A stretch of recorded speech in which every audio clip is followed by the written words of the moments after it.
Hey everybody, in this episode of the Matt and Monica podcast, we have the incredible opportunity to sit down with Ryan Woodruff, who's a Marine Corps veteran and also the CEO of ClearPath for Veterans. ClearPath offers holistic support, including their accredited K-9 program, peer-to-peer support mentoring, community meals, career services, and integrative wellness programs. If you would like to support ClearPath for Veterans, please check out their website, which is going to be provided not only on the screen here, but in the link below in the podcast description. Thank you, everybody. We really, truly hope you enjoyed this episode. Thank you.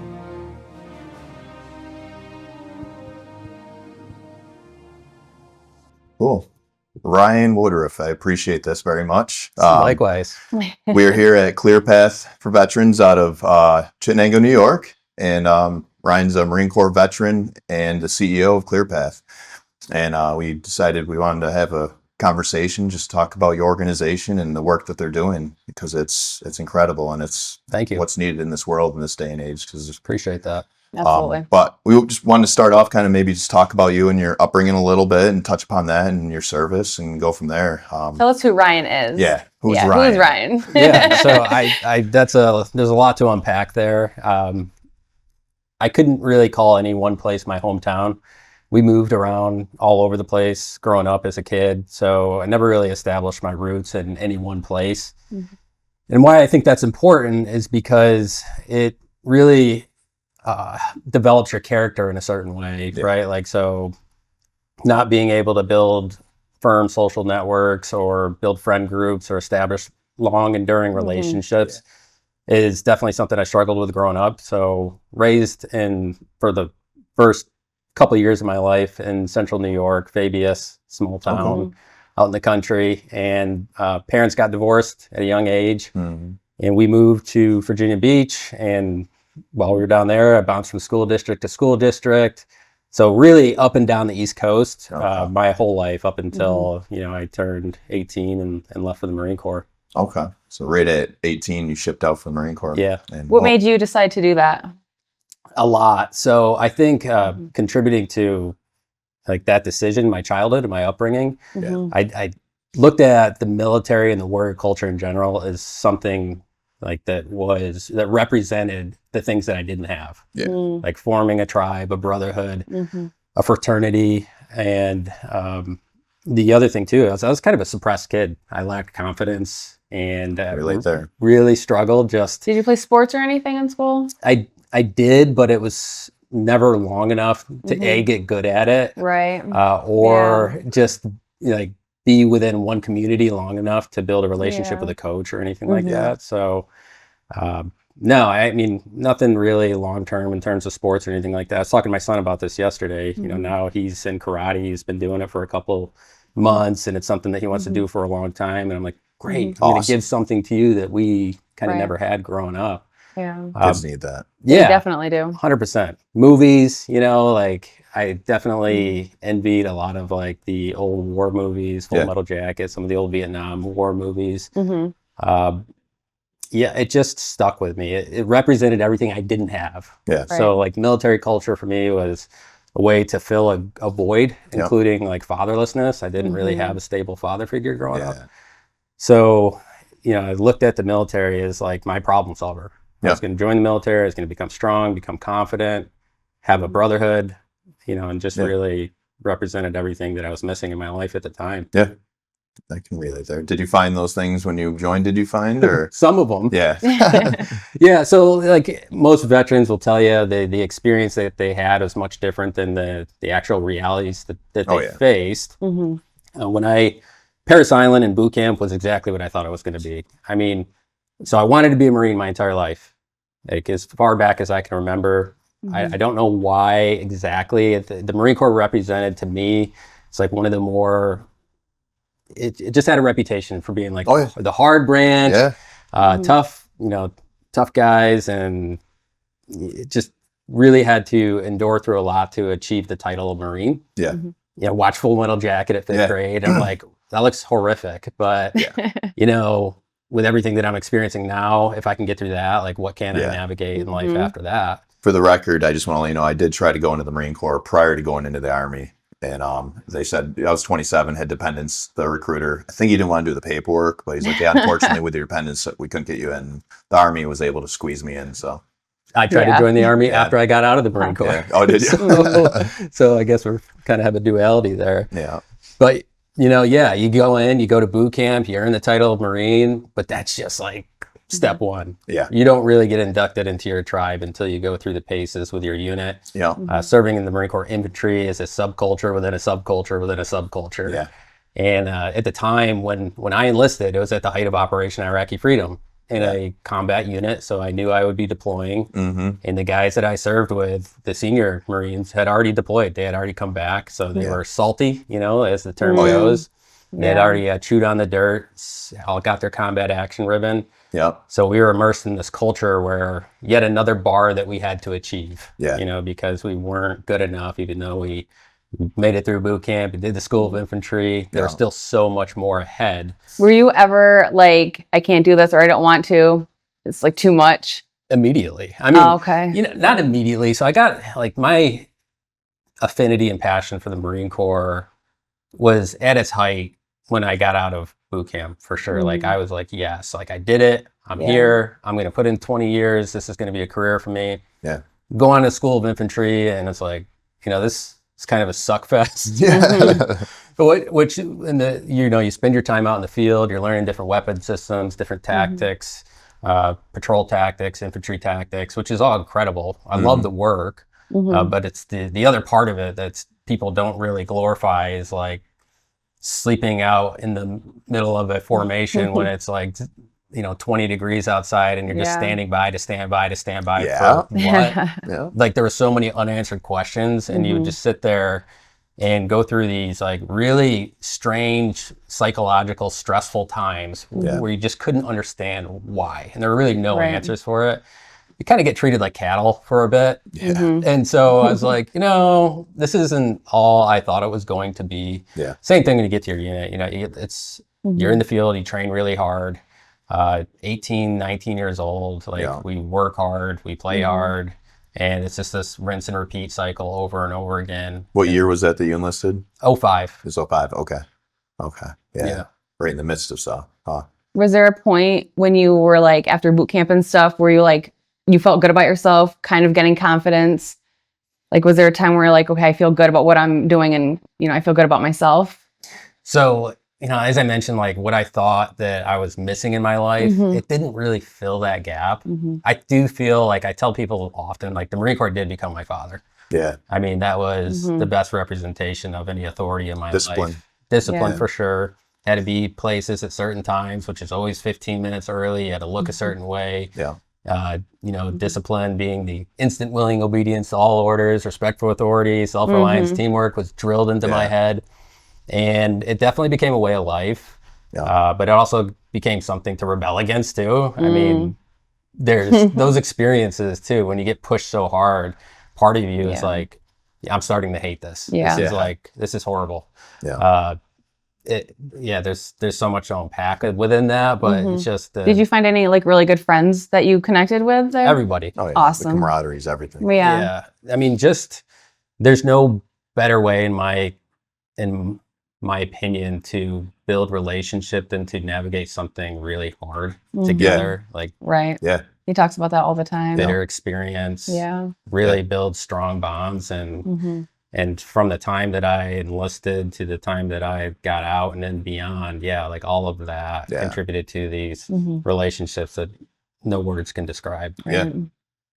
What year did you end up deploying? 06. 06? Okay. So I turned, I was just turning 19. It was my birthday's in May. It's so young. Yeah. And I didn't recognize, like now I look back like I was 19 years old. And it was a horrific deployment. I mean, we went through a lot over there. We had a specific mission to rid this area of the insurgency and this threat that was really just like doing really bad work for the coalition forces that were over there. Yeah. We were embedded right between Ramadi and Fallujah, just in a very high friction zone. Yeah. And so we were patrolling in and out of these cities in and every day. IED threats were like the biggest issue. Scary. Roadside bombs, vehicle-borne IEDs, Yep. snipers, small arms fire. When we first got there, though, like it was pretty quiet. Yeah. And what I didn't realize then that I know now is that they were just doing recon on us, like trying to figure out our movements when we were changing post. How long were you there for? 7 months. 7 months. Yeah. Okay. Wow.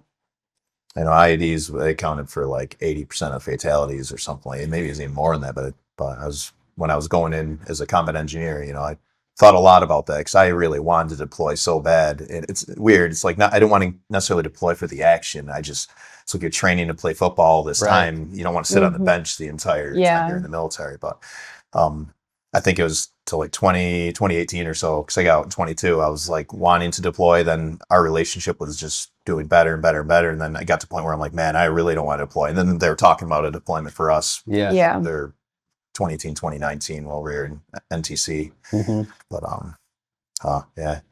Yeah, I mean, they got really creative over there with how you got to have respect for your enemy. I don't care who you're fighting. Like I think that's a really important lesson to have respect for the warrior that you're up against and for what these insurgents had access to. And trust me, I had an extreme amount of rage and violence in my mind at the time for what I wanted to do when encountering these people. But, you know, they were placing these IEDs without you being able to even see it happening continuously all the time. They would cross a road, dragging fishing wire behind them with a pressure plate IED after a convoy drove by. So a big dust cloud, they drop it in the road, connected to 155 rounds right there. So, you know, a convoy drives by right after that and it did lethal damage. Yeah. Same thing with within the streets that we're walking. They were just very intelligent in how they did these things. They would take two pieces of metal and wrap them in electrical tape and put a spacer in between them. So when the metal pieces connected, it would trigger the IED, the pressure plates.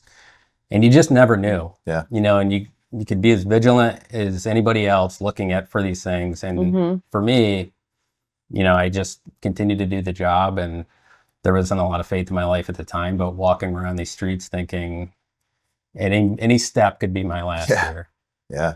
Absolutely. I couldn't imagine. Man, looking back, you probably wish you wanted to be a dog or a bomb dog guy with ClearPath. You know, that would have been neat. Yeah, 100%. We did work with military work and dog units over there, and you know, like I've always had an affinity for dogs. Like my entire life, we've had a lot growing up. Unfortunately, with all the moving, we'd have dogs and then have to get rid of dogs, and that definitely imprinted something in my youth and then growing up as well. Sure. But, you know, it wasn't until I arrived here that I really took hold of that passion and did something with it. So how did your deployment and you getting out and whatnot, how did that transition to you ending up here? I was just going to ask the same thing. There's a lot of space, right? Because I didn't get out of the Marine Corps until 2009. I did do a second deployment to Iraq. Much better than my first one, and better, I mean, is subjective, but you know, we didn't lose anybody that time around. First deployment, we lost 14 of those who served with us. And jeez, man. And that, you know, it took a very long time to process the weight of that. When I got out of the military was, for me, the one thing that distracted me from all of the grieving that I should have been doing. We were so busy all the time doing something. There's a lot of standby time, like no doubt. Like sometimes you're just standing around. But we were always together. We're all in this experience, working together, doing this hard work, field work, training. There's always something going on. And I learned that I took that for granted, because when you get out and you're like free to make your decisions and your choices, that stuff comes flooding back really quickly. Well, you suppressed it for so long. And then it just comes out. You probably don't know how to handle it. I did. It was through alcohol, right? Like, and that, I would say, what I would say about that is, like, I went into the military already having experienced alcoholism in my life, and then military just compounded it, right? Like, and all of us together, you live in the barracks. It's like, it's Marine Corps is founded in a bar. You know, like Tun Tavern, Pennsylvania. These guys get together and they say, let's start this elite military force to, you know, defend our country against Great Britain and so on. And here you are, you know, 2005 and 2009, you got 18 to 19-year-old kids in a barracks, they're getting drilled to death all the time. Yep. What are they going to do when they go back to their barracks room? Yeah. They're going to suppress all of that with alcohol. Yep. It's the only place that, for me, it was the only thing I could grab to find any semblance of joy or to mask all of the things I didn't want to feel. What you thought was joy. Yeah. Yeah. Like lack of confidence Yeah. or, just not being able to experience the life as we were designed in a way that actually brought me any kind of happiness. Yeah. Alcohol is like the quickest way to get that for me. Right. Getting out, it just got way worse. Yeah. For a long period of time. Man. How were you able to overcome that? Hard times. Yeah. Yeah. Sound like me. Yeah. Really hard times. Yeah. I mean, I had to have something to lose before I could actually drop the bottle. That was my story. I mean, I got out and I went to school. I tried to get a job with law enforcement. That didn't work out for me. And I moved to the next thing, which was forestry and natural resources. I became an arborist. I did that for 6 years and it was incredible work. I learned a lot, but I was also working with, like, it's similar to the military, right? Small teams. On the road. 10, 12-hour days, working hard, Yeah. drinking hard. Yeah. And so that was just making things a little bit worse. Plus, like, the physical damage on my body that was happening through, I mean, you're carrying 300-400-pound logs out of someone's backyard time and time again. Yeah. After doing 4 years and 2 deployments in the infantry, knees and back, before I was 30, already looking like I had an MRI at the VA and they're saying, this is bad. Like, this is what we see when people are like 70. If you got to make a change. Yeah. I'm like, this is my job. This is what I got a degree for. What am I supposed to do? Yeah. Wasn't like looking to go unemployment or anything like that. I still, I felt functional. I was working, I was drinking.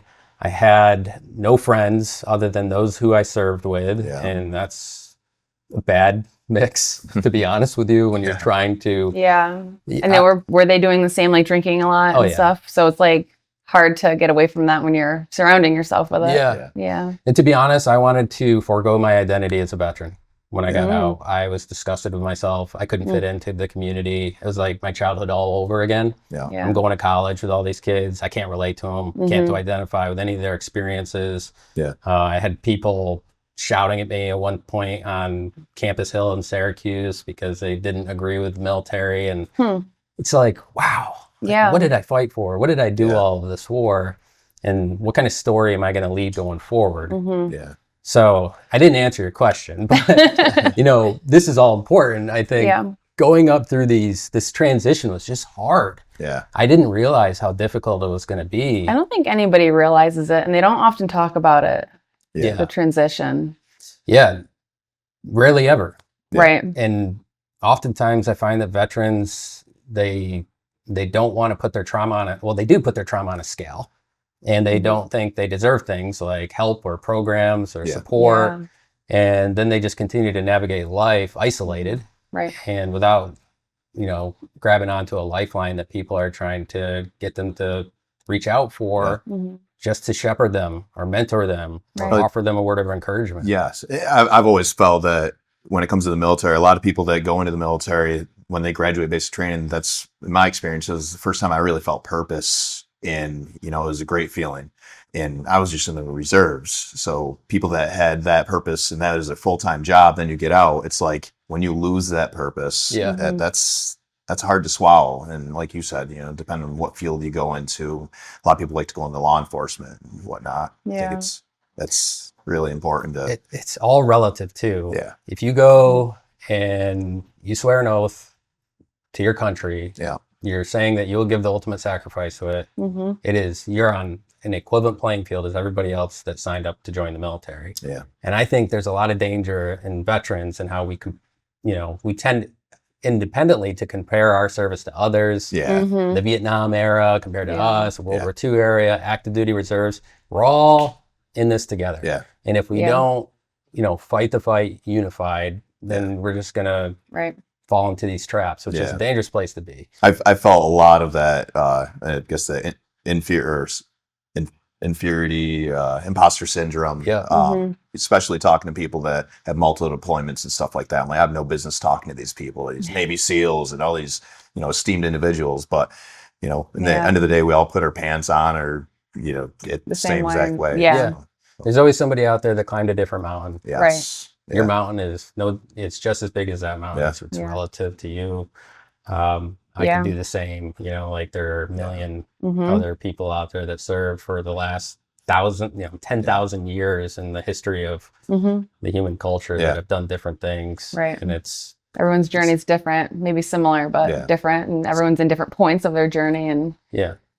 Yeah. And you don't have to go into detail about it, but like I remember my rock bottom, which is like I'd say about 2 years ago or so. And it's kind of a double-edged sword. You know, at that point in time, it's like, why is this happening to me in my life, or why am I feeling this way? And I just remember this profound feeling, me personally. I remember just like dropping on my knees for the first time in my entire life and just being like, God, I wasn't super religious or anything growing up. I went to church, but went 20 years without going to church, occasionally praying, and I didn't feel like I had any sort of like you weren't worthy to. I wasn't worthy to Yeah. ask for help, and I didn't. I'm just like, just let me know I'm on the right path, because going through a lot. But I just realized, like, when I got fully committed to God, man, it's like it's everything slowly just transitioned to being better in my life. You know, between this podcast and this Mhm. journey I've been able to go on with my wife, it's incredible. Do you remember when, like, I'm sure you remember your rock bottom moments, but like, did Yeah. you have any sort of That's why I think this meeting was all divine providence in my Yeah. opinion. Because meeting you guys and understanding your story yeah and a lot of the linking networks to my own, Mhm. and a lot of the veterans out there and people in general that Yeah. experience these hard times, it's these deep valleys that kind of bind us together. Mhm. I, suffered from I didn't suffer from alcohol, so I made a choice to drink, and I drank a lot, and I shouldn't have done that, and I did it, and I did it because it was the only thing that made me feel better, and it grew into a real big problem. Yeah. So I became a peer mentor here in 2016, and I started working with veterans all over the community in the Southern Tier region. And it was humbling. I was working with guys and girls that had substance abuse problems, Mhm. homelessness, couldn't put food on the table, couldn't pay their electrical bills. And here I am, like I felt like I was doing pretty good in comparison to some of those circumstances. Yeah. It's also really like eye-opening in that there's a lot of veterans out there in these underserved communities, these rural areas that weren't getting help. Mhm. But here I am, doing this job as a peer mentor, fully engaged in behaviors that I shouldn't have been, right? Like this alcoholism problem that I had. And I look in the mirror. I had got married in 2014, had kids in 2017 after a whole other difficult journey. And I was at risk of losing my family because of my behavior, Mhm. and because I haven't learned coping mechanisms outside of alcohol. Right. I had no social networks. I'm doing this job and preaching this message that I myself Mhm. am not reflecting. So yeah I was like, imposter. Yeah. Like I was like, who the hell am I? yeah Like, what am I doing with my life? Mhm. And I came home one day and I was not sober. yeah And I remember, I went to my room or office that was not my bedroom, right? I slept in a different room that night, and I made a decision that I was going to be done. It was November 4th, 2017, and I just dropped the bottle cold turkey, which I know is a dangerous thing to do. And that with the volume of consumption that I had, I probably shouldn't have done it this way. yeah So I quit drinking, and it fixed nothing. If I'm just going to be completely honest with you, it was like treating a symptom, but not root causes. Right. Okay. Putting a Band-Aid on it. Yeah. Yeah.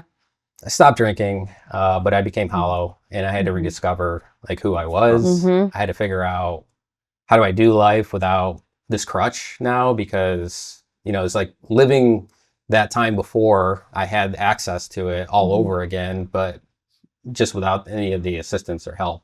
Yeah. So I was struggling. Like I couldn't talk in front of people. I couldn't have engaging conversation. I forget public speaking. Yeah. That was off the table. I remember like my first year here, they put me through a Dale Carnegie course and I was a wreck. I mean, I was just a mess.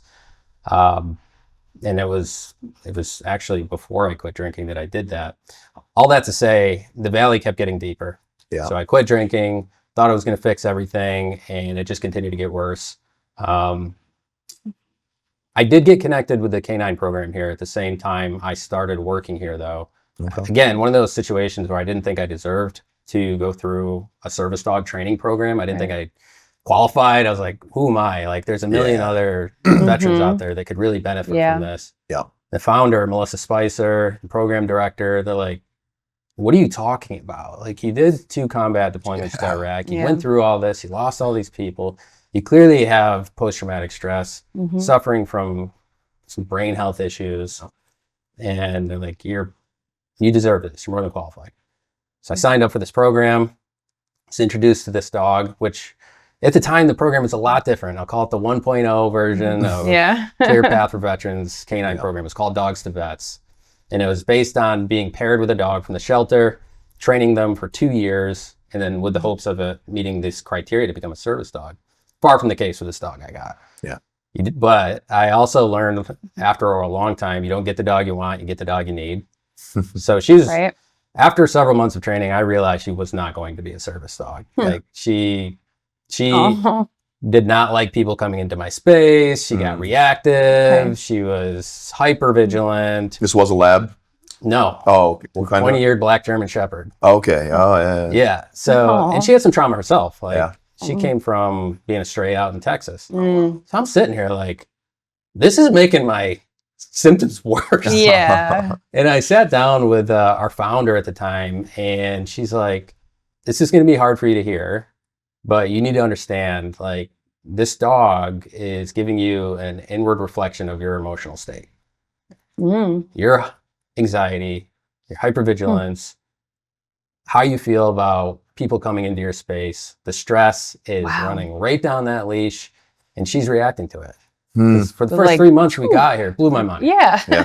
She was social. She loved people. I'm training with this dog, and she is just like feeding off of everything that I'm experiencing. Yeah. I really wasn't ready, to be honest with you. I think that there could have been a lot of work that I did for my mental and physical health at that time to really prepare me for what lied ahead. But what I learned was a lot about myself and how impactful training dogs could be as a modality. Right. So I went through this process, and anyway, she became my pet. Yeah. I loved her to death. She was like my soulmate and represented like everything about healing. I learned a lot about myself, and I started to make these changes, right? I quit the booze. I started to, try to do life without, like unhealthy coping mechanisms. So, well, when you felt like you needed to go back to drinking, what made you not go to the store and get what you wanted? The threat of losing my family. Okay. To be honest with you. Yeah. And not being who I should be for the veterans we serve. So, I talked to some friends of mine. I lost some friends, to be honest with you. There's some people that, I just couldn't really relate to anymore because I was on this path to be better. Yep. But I was also a zombie. Like, I was totally like The Walking Dead trying to figure it out. Right. Yeah. So back to this deeper valley, my dog Harley got hit by a car. When I was here working, we were trying to redesign our program. We started this puppy development program. We're looking at my experience and using it somewhat as a case study. Yeah. Like, we got to raise these dogs as puppies, have a little bit more control over their life experience so that as we're adopting them, we know whether or not they had any kind of behavioral trauma before we got them. Yeah. So that was the idea. There's a lot more to unpack there. So she gets hit by this car. I don't know. So it was November where I quit drinking. This happened in March. So not very long after. Right. And this kid calls me. He's like, are you Ryan Woodruff? I had a tag on her. She's like, I hit your dog. And I'm really, most people just keep going, right? And I was just so grateful that this kid was like willing to call me and stick it out. It was right by my house. So, kids were like 6 months old. My wife had to let my dog out to use a potty. She's wrangling kids, and she bolted. She calls me. She's like, I can't get her back. The kids are right here. I'm trying. Yeah. Pouring rain outside. So I come up on the scene. She's cooked. Like, she's not dead, but she's dying. And I could tell. Worse, man. It was like in the evening, nothing was open. A vet actually stopped and was like, she's got a broken back. She's blind. She's bleeding out of both ends. You got to get her somewhere I'm now so or sorry. she's not Yeah. going to make it. Yeah. My neighbor is when I lived out at this small town, a farmer, and he knows life and death from animals. And just like, Yeah. I looked at him, I was like, we both just connected in that moment. We knew that this was it. Yeah. So I ended up having to put her down myself. And that was, again, a deeper dive Yeah. into like really horrific experience that'll never leave me. But, and I remember after that, I had somebody offer me a drink and I just was so mad. And I was like, no. Carried my dog up to my house. I buried her. And then I sunk into a pit of depression for about a week. Yeah. But I will tell you, something was revealed to me in that time that gave me some semblance of hope and light. Yeah. And I know that to be God now, but I didn't know then. Yeah. Yeah. And to do something, like, you got to get up. You got to do something about this, or else That gives me know, goosebumps. yeah. Yeah. And to be honest with you, I was not thinking of living the rest of my life at that point. It was not good. But, I called our founder and I said, I want to do something. I want to completely overhaul this program and make sure like something like this never happens to anybody ever again. And that put me on a new path where I became a dog trainer. I started working very intensely within the program. Yeah. We ramped up everything, and to a point where within 4 years, we became accredited by Assistance Dogs International, which is the highest standard of excellence in the service dog industry, which is amazing, incredible. So taking something like very painful and horrible, and then coming back to my community and doing something with that pain that I can then make into something great. That's awesome. Well, it's crazy and it's sad and unfortunate that you had to go through that. But if you didn't, you might not be here, like doing this. No, I wouldn't. I don't think I would be. My family, we buried my 3-year-old pit bull. I may have told you this when we talked last time, but last year, and it was at the worst point in time. We had so much very difficult things going on in life, and I saw the light, the silver lining in that experience. Burying, it was the first time I've physically buried a dog my entire life. My mom or my dad always took care of the animals whenever that stuff happened, but my entire family, kids, even my other dog, Arrow, my border collie, we all buried our pit bull. We buried the dog together. We had her euthanized together. She had 3 tick-borne illnesses out of nowhere. And I'm just like, Just why? destroyed her. Why would this happen right now with what's going on? But in the flip side of it, it's so important for people to know, especially the kids, more so them, that life can change very quickly, and to appreciate and be grateful for these things that are so temporary, especially dogs, man. She was my soul dog. Yeah. I love her She's a so good much. dog. Yeah, I can definitely relate there. But The pain of losing a dog, and most people can relate to this that have gone through it. There's nothing like that. I mean, it's bittersweet because they're only with us for such a short period of time, and their life is very fragile. And losing a dog is so hard, but the life that we provide them while they're here is just, we can do so much for them. And the mutual partnership that we have, and that's everything this canine program represents. Yeah. So, I mean, really, after that moment, I had these conversations, and I look back, I'm like, I don't know how I got through that. I don't know how I recovered from that, because given the circumstances, it would have been very easy to become a statistic. Same time, I was like, I'm not feeling any better after I quit drinking. This happened. I quit drinking. This happened. I'm trying to do something about this. I'm like fighting, literally. I feel like I was trying to come up for air. Father passed away in 2019. Heavy drinker, alcoholic. So these are 3 things that happened within 2 years. I'm like, man, I'm getting kicked while I'm down. But that reinforced my decision. Stay on this path. Don't go back to the drinking. good for you. I started reading, back like 6 years ago. This when all this happened. And I really started to want to put my life together differently. So I read one book called Own the Day, Own Your Life by Aubrey Marcus, about what to do within a 24-hour day, like how to optimize your life. Talked about physical health, spiritual health, mental health. And I was like, this is exactly what I need right now. So I started making some of those changes physically, like really hitting the gym hard and just being mindful of what I'm putting in my body. Yeah. Mhm. And then I read this book called Wild at Heart by John Eldridge, which is really, for me, like, it helped me better understand like faith. Yeah. In a way that it could be diluted to me, because picking up the Bible wouldn't have done anything for me at the time. Right.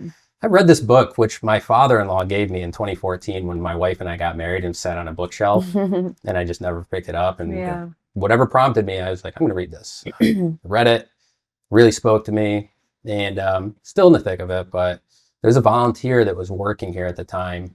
He just was like observing from afar kind of thing. And he came up to me one day and was like, hey man, like, you look like you're kind of going through it. And I don't mean to like press you or anything, but I'd like to invite you out to this group that we do on Tuesday nights. It's a small fellowship.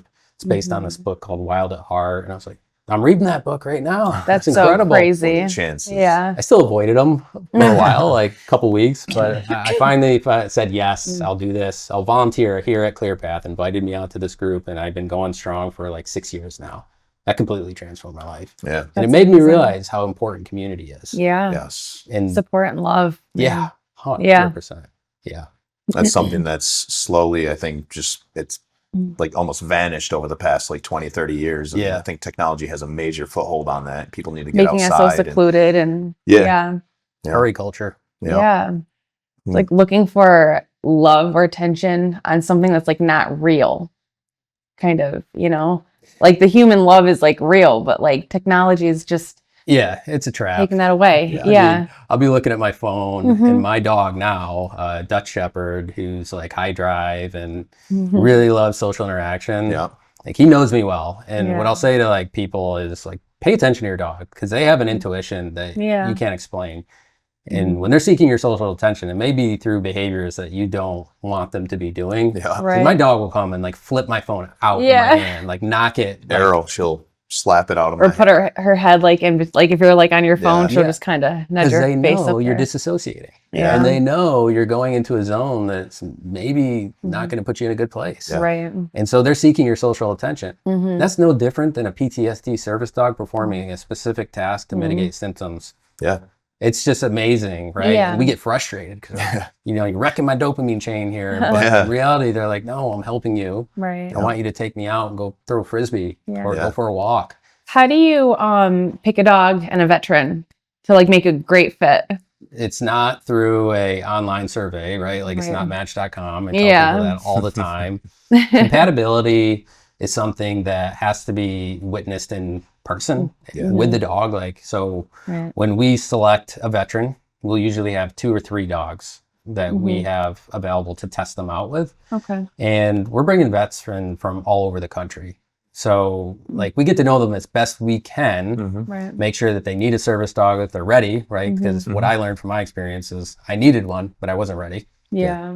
Now we hold that in very high regard, like really establishing, what have you done over the last couple of years to make yourself better? You got to have done something, because a service dog is going to add stress if you're not ready Right. for this. Yeah.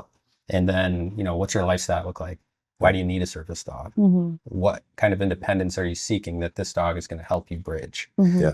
Once we make that match, we try to identify what are the challenges they're facing psychologically, mentally, physically, Mhm. and then we take that information. And a lot of the times we're able to really look at like, what are the things that you're doing when you're anxious? Do you twist your wedding band around? Do you bounce your knee? Do you put your hand on your face? You bite your nails? And there are all these little pictures. And I can then train the dogs to respond to every one of those pictures in a different, Wow. unique way. That's awesome. So Huh. when you see that Interesting. happen, Yeah. it's amazing. Yeah. Like, there's nothing there's no words to describe how amazing that is. Mhm. I mean, we've seen men and women come through our program that have had these life-changing experiences, these dogs that would just come up and perform these tasks that they didn't even know they knew how to do, but they just started doing Yeah. whatever the thing was, and they did it, and it brings them right to tears. Yeah. Like I could cry right now thinking about it. Just It's the connection, incredible. them just knowing it's like amazing. Yeah. Yeah. And for a lot of them, they report back like, this dog's the difference between me being alive and not. Mhm. Yeah. It's That's everything. really Yeah. important. The human animal bond is so unique and special. Yeah. And I think we've known this for thousands of years. We have just really focused on mastering it here at ClearPath. Yeah. So that when veterans are coming through the canine program, they get the best experience possible. They're going back into the community with this dog that's going to live a long, happy, healthy working life. Yeah. But yeah, when they come into training, like we'll plug and play like 2 or 3 different dogs. And when we see connection, and you can see it, right? Like I tell everybody going in the training room, leave your dignity at the door. Because if you're going to come in here like, left face, right face, marching and trying to drill this dog, he's not, he or she is not going to respond well to you. Yeah. You have to build a relationship. Yeah. What are dogs like? They like pack like food, they like play, they like to connect. So you got to understand the dog and all their nuances. And then like you have a border collie. Yeah. You run with that dog. You play ball with that dog. Yeah. All the time. You are the ultimate resource for that dog. Yeah. Right. And She's also the ultimate resource for me. So. Yeah. But that's something so special. You don't get the dog you want, you get the dog you need. And I think Yeah. that's your experience with an Arrow for sure. Like they choose you. She absolutely contributed to saving me. Yeah. And I was never necessarily suicidal by any means, but I was not in a good place when we got her too. I thought it was the worst decision of my entire life getting that dog when I got her. It was at the pinnacle of the most difficult point of my entire life. And we're like, we don't need 2 dogs, but it just worked perfectly. Yeah. It just did. And I was really regretting for about a month of having a 8-week-old puppy, and then So you got her as a puppy. Yeah. Oh yeah. Yeah. I trained her from the ground up, and then I realized I'm like, border collies are known to be the smartest breed or whatever, and she's We'll see. And then improved. But when they're intelligent enough to be incredibly stubborn, and they know, that's it's like a double-edged sword. But yeah. And you'll never forget this. Yeah. The dogs that have imprinted their souls on my life, they carry with me, and they will forever. Yeah. And I cherish it. Like I think of Harley and the dogs that have been involved. Every dog here, like it's just amazing to think of. We have 40 service dogs in training right now. That's awesome. And they're all getting trained up to go with these veterans across the country. A lot of them live with me for a couple days or a couple months, whatever it is. And to my kids experience it, my wife experiences it. It's like, it takes a village. I tell people that all the time. We have community members that are fostering our dogs. Yep. It's really incredible to see like traditional warrior culture happening in 2025 with the community surrounding military members and their families as they're coming home to ensure that they're going to be able to navigate what's next. When we came here for that brunch about a month or so ago, I had no idea what to expect first of all, and then when we came here and you could just see the way everyone's interacting, everybody that was here was so darn positive, welcomed with open arms and enthusiastic and, about what you guys are doing, and you don't see that everywhere, and that was like I don't even know how to explain it. That was life-changing coming to that and just seeing this, and I hope there's more organizations and more people that want to contribute to organizations like this. This is everything, I think, in this day and age, and I think I'm hoping the world as a whole. I try to be optimistic because we can be all doom and gloom all day long with what's going on, but I'm hoping there's more, support, and I'd love to see you guys just keep expanding, keep doing this. It's just. I think it will. It is happening. We'll continue to do the best we can. Yeah. And, the thing I've learned throughout the last decade being an employee here is that you just don't have to have everything under control. Yeah. Like you got to give it up and do everything you can when you can do it. But there's so faith and trust and teamwork and just really, knowing that there's a community behind you to support this. To keep spreading the message. You guys doing this work is just so incredible because you're getting out there and putting this on a platform where people can hear it near and far. Yeah. And we wouldn't be able to do what we do without doing something like this, because it gets the word out. I can't wait to get this up and just spread the word more. Exciting. I really hope that people just realize that there are resources like this out there, and that no matter how hard or what you're going through, and I can attest to this, if you can change your perspective that the more difficult things you go through, the stronger you can be in the end. You just got to make it through the storm. And I heard this quote, it's sometimes just holding on when others would otherwise let go is all you need to do. And it's so much easier said than done because my storm has arguably ended kind of recently, and it's like, if anybody told me that I'd be going through what I was going through for 2+ years, I probably would have given up 2 years ago. I can't do this. But people don't realize how resilient we are, whether it's physical fitness. Most people quit when they still have 40% left in the tank, they say. And the military, I think, really showed me what I was capable of physically, but, And it's hard taking that first step, some people, that's why I want to get this out, because some people don't know about things like this to help, and they feel alone or lost, and just take that one step. Yeah, for sure. Incremental progress, 1% every day, like, have grace for yourself and what you're trying to accomplish. But you should expect to be pressed. And walking into the storm is a better way to get out of it instead of trying to avoid it, kind of thing. There's a lot of metaphors about that. Everything we do here, we try to put forth based on the unique challenges that veterans are facing. So we look at different dimensions of wellness, health, mental wellness, spiritual wellness, physical wellness, all of the dimensions, which some are 6, some are 8, whatever. But we have all these different programs. We do culinary support. We have a wellness program. We have our canine program, peer and family support. We do things for workforce development. That's awesome. It's really to identify exactly where the veteran is when they check in with us and they say, like, hey, I need help. And once we get to know them, we're able to drive these life-changing programs to them and help them get to where they're going. Community is the most important variable, in my opinion, though. This place is incredible. I mean, we sit on 78 acres in the middle of rural New York. We got hiking trails. It's so beautiful. When I first got here, I just couldn't believe it. Like, when I walked into this great room and looked at the view to see all of Oneida Lake, it's just breathtaking. I had no idea. I've been from this area my whole life. I had no idea this is up here. I know. It's crazy. Me too. I hear that all the time. That's why we got to get it out there. This will help. Yes. And I just want veterans and everyone to know that, like, it's grace and everything, but, like, you're worthy of having a better life. Some people think that they're not. And some people think just because of the mistakes they've made in their life, they're not worthy of stuff. And it's like, no, you have today and you have now, and hopefully you can start making better decisions to just start improving your life. And if one thing here doesn't work, there's another thing that you would have here that would. You just have to try it. Back to It Takes a Village. There's a lot of great organizations here locally that are working with veterans, and we don't try to duplicate the effort. We refer vets to these other places. IBMF is doing incredible work in business development, entrepreneurship. It's just really like taking a look at the hub and spoke model. And we do what we do, and we do it really well. But if we're not able to do it, we have a partner that can do it, either in New York State or beyond.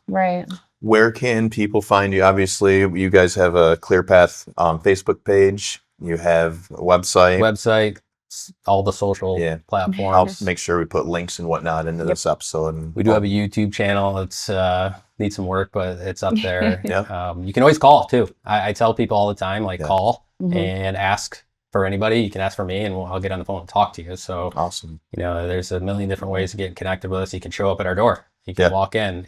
This place is open Monday through Friday and one Saturday every month. And we want for people to come to our campus and actually experience it. We're doing things. I mean, we get it. We have families. We're in the military culture. We're doing what we do because we are living this experience alongside you. And so we're trying to cultivate everything that we know that you need. Need something to do with your kids on the weekend? Come out to ClearPath. Matter of fact, today I'm going to be camping with my kids out on the ClearPath property. It's awesome. It's amazing. That's so awesome. And I think it's really important for people to know your story, because people that are going through something want help from people that maybe can recognize or understand what they've been through or what they're going through. They have that connection. So your story is important for them, I think. No, it's very relatable to me somehow, even though I haven't experienced a lot of the aspects of things that you have experienced. You understand pain and growth. And And I like to say, like, when you go through adversity that's completely out of your hands, and sometimes the most difficult adversity can be the stuff that's completely avoidable, but it's a tough pill to swallow. And if you can change your perspective, I always say, is everything. But push through it, get on the other side. I wanted to touch upon just a couple of random things. we're at like 45 minutes, but what are your thoughts? And you don't have to get anything controversial by any means, but like with the state of the world and where things are going, there's a lot of things to have anxiety over and stuff. And I was, when we were driving up here, I'm like, man, if people were to, for example, instead of sitting on your phone scrolling all these negative things that are going on, and you were to get involved in community or, come here and volunteer, it's like, that's going to shift your mindset into such a positive direction in helping and out society, people. not just your own. And contributing to think of as a whole. A friend of mine has a software company, and his tagline is "Be nice, do good." And I can think of no better message, right? Like, you can only control what's within your scope, right? Like, and there is, if you give power to something that's only going to bring you anxiety and there's nothing you can do about it, then why immerse yourself into that? Like, we were just having this conversation. You can only control what's within the realm that you occupy. So do as best you can, love your neighbor, do good work. The veterans out there, they just want to find another capacity to serve. That's what I found. The veteran community at large, a lot of their identity is in service. And so being able to find an environment where you can do that, like here, we're about connection, restoration, and then like growth. So in growth, that's where we get veterans together to find out like, how can they contribute now? What can they do? Can they volunteer? Can they start a small group? There's a lot of different ways unique to use your time, talents, and treasures. You guys are doing this right now. You both have full-time jobs, but here you are spreading this important message because you have a large capacity to serve. It's just part of your fabric. And that's really what we need to lean into. There's so many different social problems out there. You take your pick. I know. But veterans, like, they're just so unique in their life experience and some of the difficult things that they have gone through, and just by relation, their partners and their spouses go through this stuff together. And there's so much they can do because of that. You can relate to people, you can identify with them, can walk shoulder with shoulder with them, and help them get to where they're going, no matter what the situation is. Two things. If there's anything that somebody were to watch this that may be experiencing something negative in their life and they could have a takeaway, do you have any specific advice, either A, that was given to you, or B, just your own advice for those people? It's hard because there is a part of which independently we need to have a belief system, a value structure to hold ourselves to in order to move beyond our circumstances. And I would encourage those out there to really think about that and like, what is it that they value in this world, that it goes beyond what's right in front of them. Because if we take ourselves out of it and we're serving for something greater than ourselves, it gives us meaning. Viktor Frankl, Man's Search for Meaning. I'm listening to that right now. I'm about halfway through. It's changed my life at least a little. It's incredible. It's incredible. I mean, these people were put through the worst of circumstances, and those that had thrived through that had a value structure that was beyond themselves. So most of it was faith. But just something to help them keep going forward was just really important. And it's not always the next hack or what I should be putting in my body first thing in the morning. Drink the water instead of the coffee. That's all important. It's your mindset, man. It's your mindset. He just got out of Auschwitz in the part of the book that I'm in, and listen to somebody that can remain positive, that has seen and been through the most unimaginable stuff. It's a powerful thing. I'm gonna have to read that because you won't regret it. And the things that he did after to contribute towards the mental health space at large have just been game changing. Anything? The other part of that question was, I'll tell you who the next podcast is. It's relatively confirmed, but would you have a question for the next podcast guest that you would want to have answered? That'd probably be relevant to who that person is, though, in this case. But perhaps. It could be kind of like a generalized question. I listen to podcasts all the time. I'm always looking for another piece of information that's always going to help me be just a little bit better. typically that's pretty pragmatic, and I'm always looking for like, the Huberman Lab stuff, or what is the next biohack, which I just said that shouldn't be the thing that you're always seeking. Yeah. I'm always interested in books, Yeah. so one book to recommend. So Okay. I would say for your next guest, if you had one really good book to recommend, if you had you're on a desert island, you have one book to read, what is it going to be, kind of thing. That'll be a good question for the next guest. Yeah. Yeah. Yeah. And I think Knowledge is power. Yeah, exactly. Well, we're at like 50 minutes, so it's kind of perfect, and we'll have some great shots of dogs and maybe clip in some of the next weekend. We got the red, white, and blue barbecue here. Yeah, I'm excited for that. Yeah. I kept thinking it was this weekend. I was like, what's going on? I was confused, but I'm excited. It's next weekend. That's going to be awesome. Okay. So, man, I appreciate this. I appreciate your I don't know, everything. You're sharing your story and being, vulnerable and likewise. And everything. No, I appreciate you having me on the show. Multiple parts and, see where we go in the next couple of years. Yes. We can definitely do like another one in a year from now and be like, this is where we're at. Yeah. Blessed to have you guys in our backyard. I appreciate Thank you so much. Thank you.